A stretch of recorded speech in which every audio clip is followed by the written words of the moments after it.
আর তিনি তেলাওয়াত করতেছেন যার উপরে নাজিল হয়েছে, তার ওজন কি রকম হতে পারে বলেন দেখি। বিশ্বনবী সাল্লাল্লাহু আলাইহি ওয়াসাল্লামের তেলাওয়াত শুনে হাজী সাহেবদের কানের ভিতর দিয়ে ঢুকে কলিজার ভিতরে কোন জায়গায় আগুন লাগায় দিয়েছে। হাজী সাহেবদের অজান্তেই মুখ দিয়ে বেরিয়ে গেছে লা ইলাহা ইল্লাল্লাহু মুহাম্মাদুর রাসূলুল্লাহ। জিকির করুন সুবহানাল্লাহ আলহামদুলিল্লাহ লা ইলাহা, সবাই লা ইলাহা।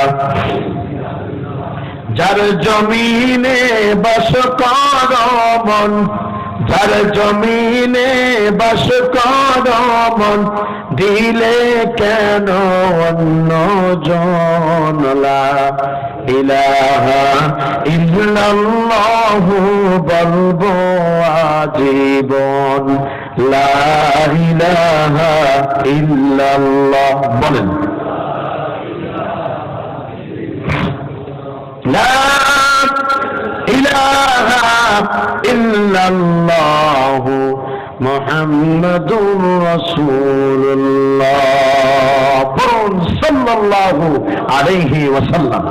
আমার ভাইয়েরা, মনে পড়ে যায় নবীজির উপরে নাযিলকৃত আয়াত। সে আয়াতটা হলো সূরা আরাফের 3 নম্বর আয়াত, ইত্তাবিউ মা উনজিলা ইলাইকুম মির রাব্বিকুম ওয়ালা তাত্তাবিউ মিন দুনিহি আউলিয়া কলিলাম মা তাযাক্কারুন। এই জন্যই এদিকে তাকান, দ্বীনের দাওয়াত দিতে যায় অধিকাংশ লোক যদি না মানে মনে কষ্ট লাগে না। কেন লাগে না জানেন? আল্লাহ বলছেন কলিলাম মা তাযাক্কারুন। এই উপদেশ অল্প মানুষে গ্রহণ করবে, বেশি মানুষ করবে না। আল্লাহু আকবার। যদি তাই হতো 92% মুসলমানের বাংলাদেশে মানুষ যদি বুঝতো আল্লাহর আইনকে দেশ চালানো ফরজ, তাহলে আমাদের আন্দোলন করা লাগতো না। সবাই আমরা একমুখী হয়ে বলতাম জমিন যার, আইনে চলবে তার। আর আজকে মুসলমানের কাছে বলতে হয় আসেন আমরা আল্লাহর দ্বীন কায়েমের কথা বলি। আমার বন্ধুগণ, সুতরাং আল্লাহ রাব্বুল আলামিন বলছেন তোমার রবের পক্ষ থেকে যা নাযিল করা হয়েছে, ব্যাখ্যা না শুনলেন, আয়াতের অর্থ শুনেন, তাই কলজে কাঁপুনি উঠবে। আপনার রবের পক্ষ থেকে যা আপনার প্রতি নাযিল করা হয়েছে, কে বলছেন? আরো জোরে। যা নাযিল করা হয়েছে হুবহু প্রচার করেন, হুবহু মানুষের কাছে পৌঁছায় দেন, অনুসরণ করেন। আর আল্লাহ ছাড়া অন্য কাউকে অভিভাবক হিসেবে আপনি গ্রহণ করবেন না। এই কথা যদি বিশ্বনবীকে আল্লাহ পাক বলে থাকেন, তাহলে মনে রাখবো মুসলমানেরা, আমরাও পৃথিবীতে যারা আছি কোরআন মানার ক্ষেত্রে যদি কোরআনের অনুসারী দাবি করি, কোরআন মানতে গিয়ে যদি জীবন যায়, তাও কোরআনের পথ ছেড়ে দেওয়া যাবে না। আসবে বিপদ, মুসিবত আসবে, জুলুম অত্যাচার নির্যাতন হতে থাকবে। সব কিছু উপেক্ষা করে সামনের দিকে এগিয়ে যেতে হবে। মঞ্জিলে মাকসুদে না পৌঁছা পর্যন্ত, কালেমার পতাকা উড্ডীন না হওয়া পর্যন্ত এই আন্দোলন বন্ধ হবে না। বলেন ঠিক কিনা? আর চিল্লা বলেন ঠিক কিনা? আমার ভাইয়ের জন্য দোয়া করবেন। আমার প্রিয় ভাই, আমরা দোয়া করি আল্লাহ পাক যেন তার ইজ্জত সম্মান আরো বাড়িয়ে দেন। এক বক্তা আরেক বক্তা দেখলে তো একটু ইমোশনাল হয়ে যায়। আমার যে আলহামদুলিল্লাহ দোয়া করবো। আমার খুবই প্রিয় একজন মানুষ। আমি আসলে বুঝতে পারিনি যে আমাদের জনাব শহীদুল ইসলাম সাহেব এখানে থাকবেন। থাকলে আমি একটু সময় নিয়ে কথা বলতাম তার সাথে, ভালো লাগতো। ব্যস্ততার কারণে আমাদের দেখা হয়নি, কিন্তু আন্তরিকতার আমাদের কোনো অভাব নেই। আল্লাহ পাক যেন মানে হাব্বালিল্লাহ কবুল করে বলেন আমি।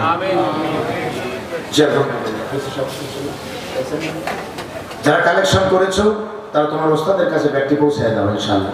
আল্লাহুম্মা আমিন।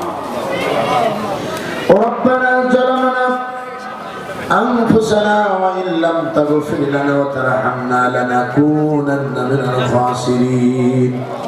قل سبحان ربنا ظلمنا أنفسنا وإن لم تغفر لنا وترحمنا لنكونن من الخاسرين.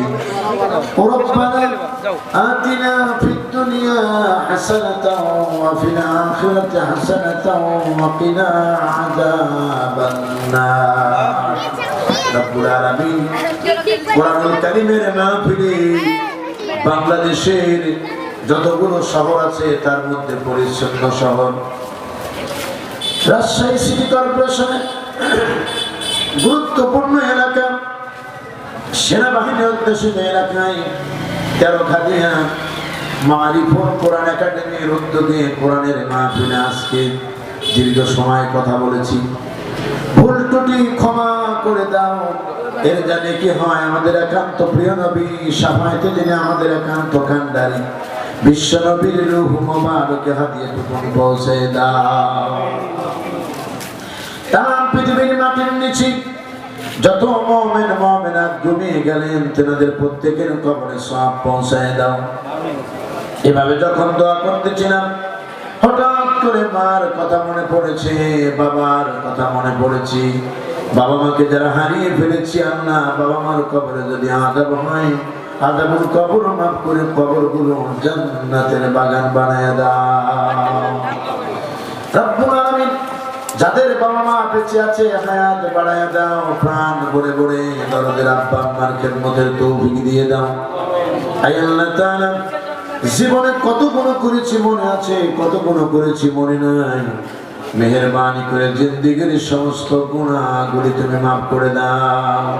আয় আল্লাহ তুমি বলেছো বান্দারে তুই কাঁদ, আমি যখন দেখি তুই কান্দিস রে আমার দয়া লাগে মায়া লাগে রে বান্দা তোর চোখের সামনে হাজির হয়ে যায় আর তোর চোখের পানি রে কুদরতি হাত বাড়ায়া মুছিয়ে দেই আর বলতে থাকি আর কান্দিস না জিন্দেগীর সব গুনাহ মাফ করে দিলাম।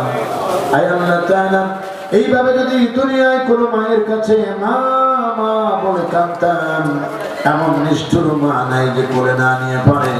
বাবা মার চেয়ে তোমার লক্ষ কোটি গুণে মায়া বেশি, মেহেরবানি করে তোমার রহমতের কোলে আমাদেরকে উঠায় নাও আল্লাহ। আয় আল্লাহ তাআলা তাম বিশ্বের মুসলমান নরনারী নিপীড়িত নির্যাতিত নিষ্পেষিত এই মাজলুম জনতার মুক্তির রাস্তা তুমি মিলাইয়া দাও। গাজাবাসীর প্রতি রহম করো ও মাবুদ, ইসরায়েল আমেরিকার ষড়যন্ত্রকে আবার আবাবিল বাঁধিয়ে ধ্বংস করে দাও। রব্বুল আলামিন বাংলার জমিনে মানুষের তৈরি করা আইন আমরা দীর্ঘদিন দেখেছি, আমাদের একবার স্বপ্নে ইচ্ছা আমরা তোমার আইন দেখতে চাই। মেহেরবানি করে তোমার হুকুমত তোমার জমিনে কায়েম করে দাও। আয় আল্লাহ তাআলা তুমি বলেছ রাসূল দিবা না, তুমি তো বলো নাই ওমর দিবা না, আলী দিবা না, তুমি তো বলো নাই আবু বকর আর আসবে না, এই কথা তো বলো নাই। তাদের চরিত্রে ধারণ করা মানুষগুলোকে তুমি ক্ষমতা দিয়ে দাও। আয় আল্লাহ তাআলা জানি না কার করে মনে দুঃখ যন্ত্রণা বেদনা, মেহেরবানি করে সকলের মনের জায়গা সেগুলো পূর্ণ করে দাও। টাকা দিয়েছে পয়সা দিয়েছে দান করেছি, মেহেরবানি করে সকল দানের উপর তুমি রহম করো আর কিয়ামতের দিন আবু বকরের কাতারে সবাইকে দাঁড় করায় দিও আল্লাহ। আয় আল্লাহ তাআলা মুরব্বি যারা এসেছেন আবু বকর সিদ্দিকের মতো বানায় দাও, যুবক ভাইদের খালিদ বিন ওলীদের মতো বানায় দাও। আমার মা বোনেরা যারা এসেছেন মা বোনগুলোকে হযরত খাদিজা এবং ফাতেমার মতো বানায় দিও আল্লাহ। রব্বুল আলামিন ওবার শাহিদের মালিক যে যেখান থেকে এসেছি এবং চলে যাব একা যাওয়ার মতো ক্ষমতা আমাদের কারো নাই আল্লাহ সহি সালামতে গন্তব্যে পৌঁছার ব্যবস্থা করে দাও। আল্লাহ আমার দেশের পুলিশ বাহিনী, আমার দেশের র্যাব, আমার দেশের বিজিবি, আমার দেশের সেনাবাহিনী, নৌবাহিনী, বিমান বাহিনী এগুলো আমাদের জাতীয় সম্পদ। মেহেরবানি করে প্রত্যেক ভাই বোনকে তোমার ভয় করে যাই নিয়ে দায়িত্ব পালন করার তৌফিক দিয়ে দাও। আয় আল্লাহ তাআলা এই মাদ্রাসাকে কবুল করো, মারিফুল কোরআনের আলো গোটা এলাকায় নয় গোটা দেশে ছড়ায় দাও। রব্বুল আলামিন মেহেরবানি করে ছাত্র ছাত্রী যারা পাগড়ি নিয়ে হেজাব নিয়েছি মেহেরবানি করে সকলকে প্রখ্যাত আলেম এবং আলেমা বানায় দিও আল্লাহ। আয় আল্লাহ তাআলা এই মাহফিল তোমার কাছে আমানত রেখে গেলাম, এলাকার সবার সহযোগিতায় মারিফুল কোরআন একাডেমি যেন আবার আয়োজন করতে পারে সেই তৌফিক তুমি ইনায়েত করো আল্লাহ। আয় আল্লাহ তাআলা, আল্লাহ জীবনের স্বপ্নের কথা তোমার কাছে বলি, অন্য কোন স্বপ্ন চাই নাই, বাড়ির স্বপ্ন বলি নাই, গাড়ির স্বপ্ন বলি নাই, কিছুই বলি নাই। আল্লাহ একটা স্বপ্নের কথা বলি, মেহেরবানি করে মরার আগে হলো একদিনের জন্য এই চোখ দিয়ে দেখে যেতে চাই তোমার জমিনে তোমার আইন চলছে। আল্লাহ, আয় আল্লাহ তাআলা, জীবন ভর শুনেছি মদিনা মদিনা, মদিনায় যাবার ভাগ্য আমাদের অনেকেরই হয় নাই। মদিনার যে সোনার মানুষটিকে একবার স্বপ্ন দেখলে দোজখের আগুন হারাম হয়ে যায়। আল্লাহ গো, তোমার বন্ধুরে না দেখায়া মউত দিও না। মদিনায় তুমি যদি আমাদের না দাও, স্বপ্নে যদি রাহমাত লিল আলামিনকে না পাই, কিয়ামতের দিন নবীজির সঙ্গে আমাদের হাসর কায়েম করে দিও। আল্লাহ, আল্লাহ তাআলা অতিথিবৃন্দ দোয়া চেয়েছেন, রব্বুল আলামিন সভাপতি সাহেব দোয়া চেয়েছেন, সকলের মনের আশাগুলো পূর্ণ করে দাও। আমার প্রিয় ভাই আল্লামা শহীদুল ইসলাম সাহেব সর্বগত ওলামায়ে কেরাম এসেছিলেন, তাদের যার যার অবস্থায় তাদের ইজ্জত সম্মান বাড়ায় দিও। আল্লাহ, সুবহানা রাব্বিকা রাব্বিল ইজ্জাতি আম্মা ইয়াসিফুন ওয়া সালামুন আলাল মুরসালিন ওয়ালহামদুলিল্লাহি রাব্বিল আলামিন। ওয়াজআল আখিরা কালামিনা ইনদাল মাউত লা ইলাহা ইল্লাল্লাহু মুহাম্মাদুর রাসূলুল্লাহ। আসসালামু আলাইকুম ওয়া রাহমাতুল্লাহ।